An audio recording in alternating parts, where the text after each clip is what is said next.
Hi everybody, Matteo Dunnhofer is speaking. This is the spotlight presentation of our paper, An Exploration of Target Condition and Segmentation Methods for Visual Object Trackers.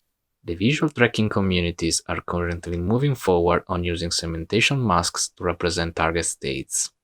In our paper, we study how to combine bounding box trackers with the most recent object condition and segmentation methods in order to obtain a target segmentation after a coarse localization.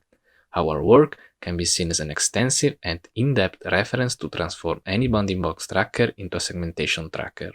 We analyzed an heterogeneous set of state-of-the-art trackers in combination of three conceptually different segmentation methods.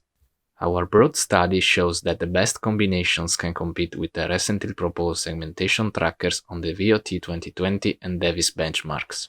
For more detailed insights, watch our 15-minute presentation or check out our paper. Thank you.